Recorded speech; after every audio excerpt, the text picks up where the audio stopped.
За 20 дугаар хичээл маань Facebook группийн cover зургийг зөв хэмжээгээр бэлдэх. За cover зураг гэхээр энэ яанаар тэмдэглэсэн байгаа тийм ээ. Энэ зургийг хэлдэг. За Facebook группийнхаа cover зургийг яг зөв хэмжээгээр хийх нь гар утас болон компьютерийн дэлгэцэнд чухал текст элементүүдийг багасгахгүй байх боломжийг олгодог. За тэгэхээр ингээ компьютер дээр ингээ харахад энэ зураг маань ингээ бүтэн их гоёор харагдчихсэн хэрнээ гар утсандаар болохоор одоо жишээлбэл энэ хэсгийг чухал элемент гэж хэлье гэж бодлоо. Тэгэхээр ингээд таллаад ингээд гардаг ч юм уу эсвэл ингээд яг бидний нөгөө гой хүсчихсэн хэмжээгээр гарахгүй байх тохиолдол байдаг байхгүй юу? Яг энэ стандарт хэмжээгээр нь хэрвээ бэлдчих юм бол тийм асуудалтай тулгархгүй.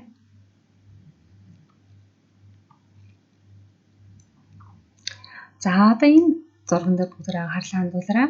За энэ болохоор ингээд нэг хоёр юм сум заасан байгаа. За тэгэхээр энэ дотор талын энэ бүдгийн цэнхрээр байгаа нь болохоор яг десктоп буюу одоо компьютер дээр байхад бидний cover зураг яг иймэрхүү хэмжээтэй харагдах нь. Тэгээд утсан дээр харангууд ингээд дээшгээ жоохон сунждаг. Энэ шүү. Сунж харагддаг.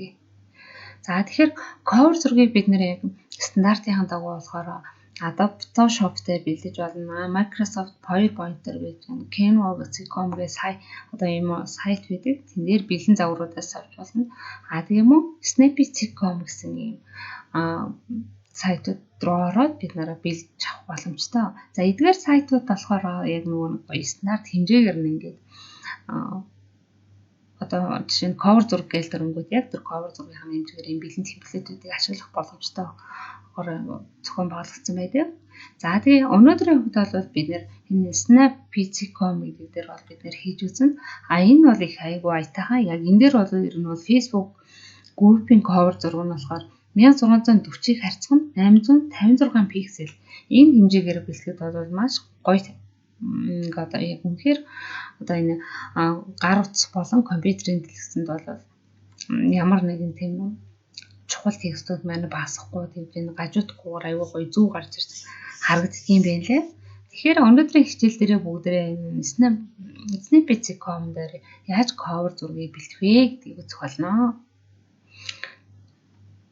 За жишээ болгоо та бүхэнд энийг зураг тэмцэг юм ингээд энэ группийн зургийг ингээд оруулсан байгаа. За би тэгэхээр энэ cover зургийг болохоор яг Snappy.com дээр бол бэлдсэн байгаа.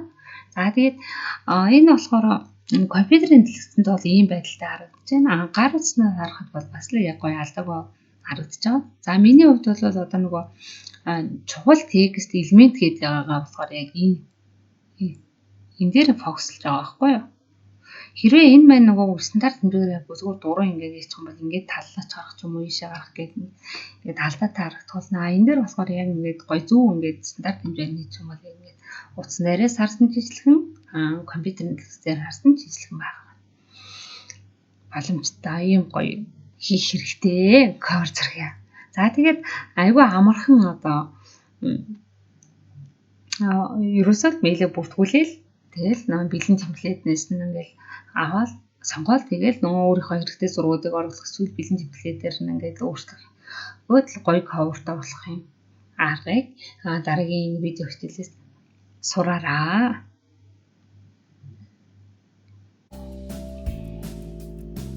Snappy болохоор аюу амар юм лээ. Ингээд бүх cover одоо сошиаллуудын cover зургууд болон тэгээ сошиал сурталчилгаанд хэрэглэдэг бүх зургууд маань ингээд яг гоё стандарт хэмжээгээр нь ингээд темплейтүүд нь бэлэн байж идэг. Цаг аюу хэмнэдэг.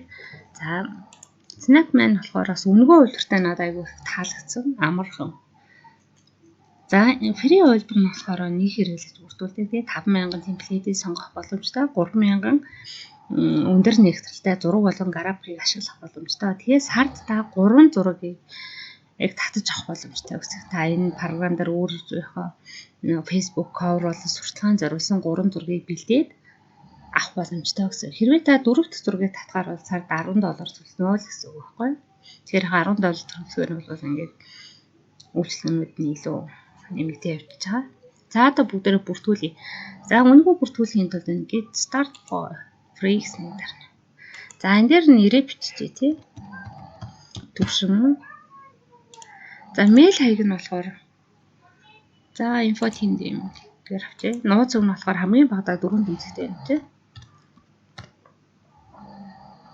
За би нороо бичээ гэдэг ингээд чиглэж. Тэгэл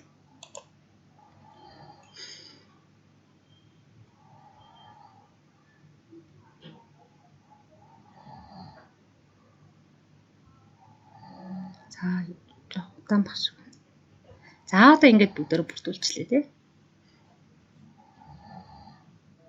Ингээд Snap ингээд өөрийнхөө одоо бүртгүүлсэн хэрэг нэвтрснээ дараа интерфейс нь бол нэг иймэрхүү байдалтай харагддаг.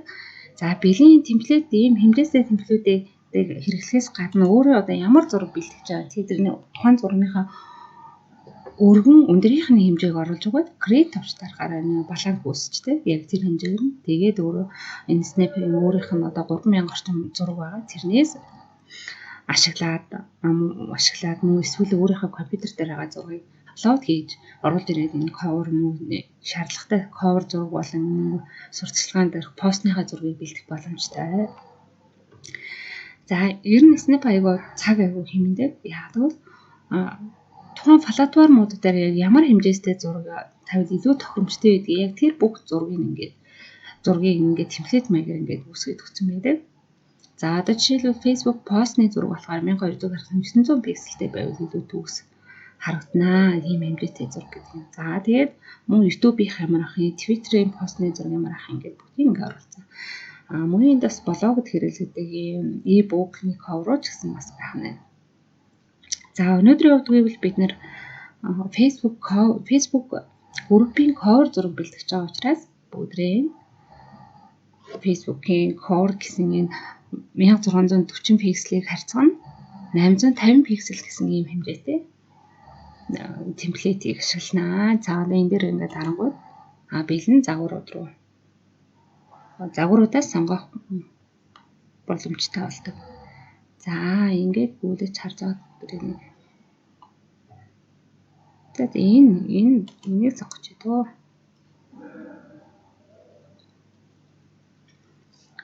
Яг бол cover бас зураг бэлнэ гэдэг чинь нөгөө Photoshop энэ төр бэлтгэхээр бас жоохон янхын нөгөө Photoshop-ийн мэдлэггүй хүмүүст бол жоохон хэцүү л дээ. PowerPoint дээр бол бас бэлдэж болно. Тэгэхдээ PowerPoint-ийн нөгөө энэ бэлтгэсэн зураг маань жоохон нэгтрэл багтаа нэг жоохон бүрсгэр харагддаг юм лээ. Харин нөгөө видео хэлбэрээр бэлдэж бол хайтайгаа юм лээ. За одоо бүгдээ энийг болохоор cover болохоор за группийн нэр маань сургалт байгаа ч юм. Сургалт гэдэг өгч тийм ээ. За энэ дээр нь social learning одоо нийгмийн сүлжээгээс суралцъя тийм ээ. За энэ дээр нь болохоор за монголоор сүлжээ юм тий. Дахин сургалт гэж. За тэгээд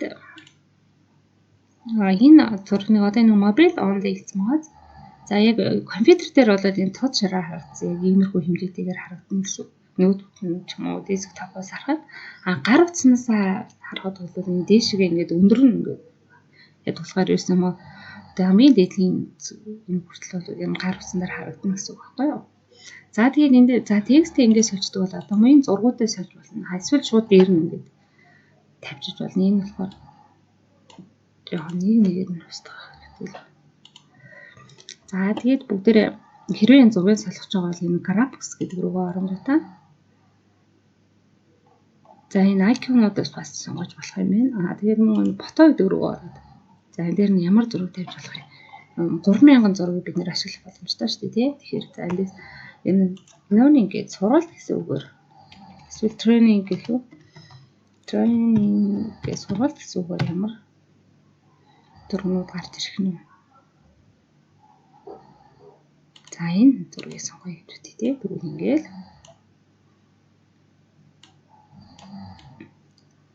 төвчрээ тавьж болно. Гэхдээ нөгөө цаатлын зургуудын бас ингээд би зүгээр сайд жоохон залхуураад бас тухгүй болоод бас зүгээр яг нөгөө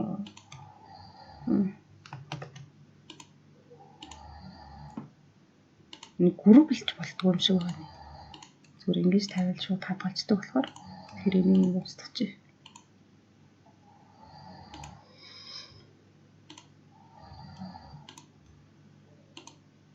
За ингээд за одоо тэгвэл эндээс бол ингээд зураг сонгочих болох нэ.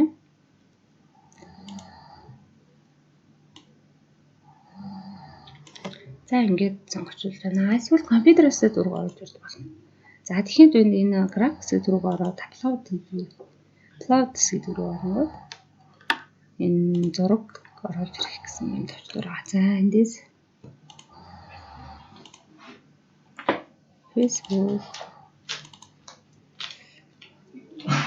За энэ ямар зураг байна? Түүнийг нь болохоор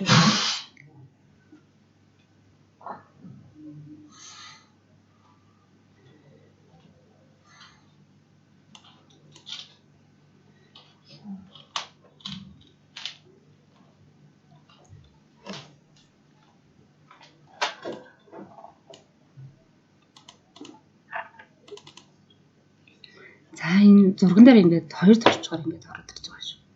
За тэгэхээр миний хувьд бол энийг ер нь жоох зүгээр бага.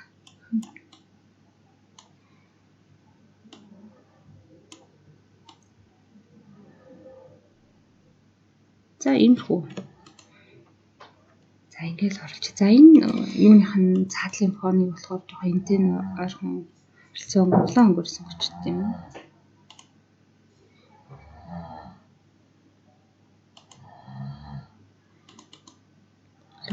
За эсвэл цэнхэр өнгөөр сонгож болно тийм ээ. За улаан нарийн дээр юм байна тийм ээ. За ингээд сонгож ямар ч арга ингээд та сурчдаг өөрөөсөө нэг бас график мэдрэмжтэй хүмүүс гэдэг илүү гоё хийж болно тийм ээ. За ингээд биччихээ. За логогоо оруулах та. За лого минь ороод ирлээ тий. Лого гэт бичдөө. Тэгээд энэ текст бич. За энэ ингээд хедер маягаар тэгээ сав одоо савнэр гэдэг тайтл гэдэг нь шүү дээ. За энийг сонгоч.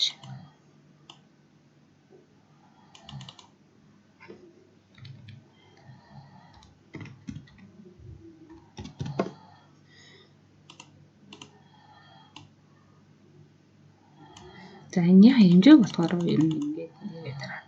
За одоо энийг жоохон хэсгийг гэх юм бол гээд арай жоосч.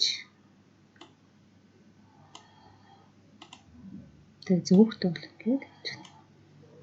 За одоо ингээд болцсон гэж үзвэл одоо бүгдээ хадгалаад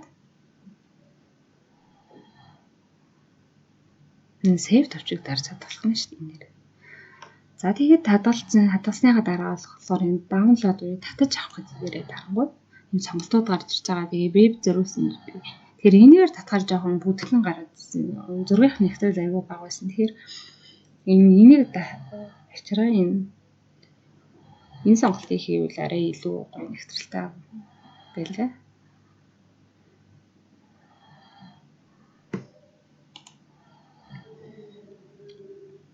За за энийг бүгдээ хадгалаад ингээд татгцсан. Яг миний нөгөө Windows-ийн өөрийнх нь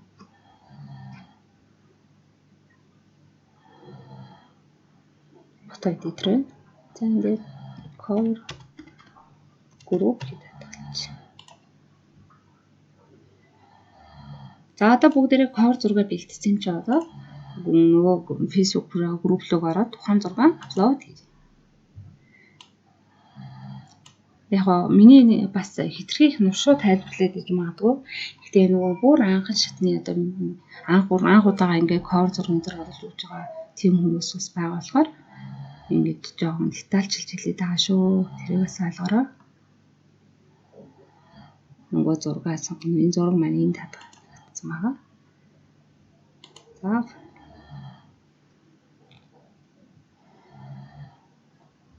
За тэгээд ороод ирэхээс дараа яг энийг нөгөө ямар байлаар харагдах вэ тэр гэж жоохон зөөж тааруулдаа шүү дээ. Энэ юуны хувьд бол яг гоё ингээд таардаг юм байлаа. Энэ snap-ик дээр хийсэн зураг маань заавал наашсан зураг тавихгүй. Тэгээд save төвчөөр харах нь бэлэн болчлоо. За өнөөдрийн хичээл маань ингээд дуслаа. Дараагийн хичээлээр бүгдээрээ за яг цахим сургалтын агуулгын гол зэгцтэй болгоход зориулагдсан unit-ийг яаж тохируулах вэ гэдэг дээр үзнэ.